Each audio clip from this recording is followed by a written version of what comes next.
فيا رسول الله، يا من عطرت الوجود بقلعتك، يا من حملت إلى الدنيا كل خير ورحمة، أطل علينا بروحك في هذه الأيام الحالكة السوداء لترى أين ذهبت أمتك، لترى التمزق الذي حل بها، لترى الذل والهوان الذي اعتراها. لقد بعدت عن رسالتك، لقد بعدت عن روحك بعد الأرض عن السماء، حتى استامها أقل الناس وأضعف الناس، استامتها الأيدي المغلولة فأشبعتها لطما 20 كفا حرة، ما أوقفت مهوى يد مغلولة إذ تصفع. ويح التعدد، ما أعز ثمارنا لو كانت الأيدي يدا لا تشفع.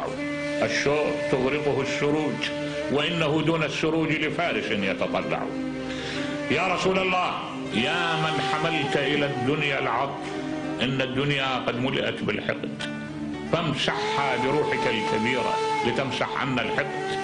يا رسول الله، إن الجدب الذي أصابنا بعد أن حملت لنا الخصب، ليت روحك تطل علينا لتمسح الدنيا بخصب من عطائك.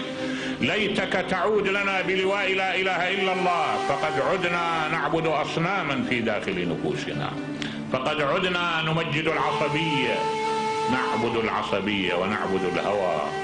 يا رسول الله، يا من أوطأتنا عروش كسرى وقيصر، ليتك تطل لترى أين انتهى بنا الأمر. أصبحنا موطئ الأقدام، أصبحنا عدنا كما كنا، عدنا إلى الذل، عدنا تفتك بنا مجموعة من اليهود.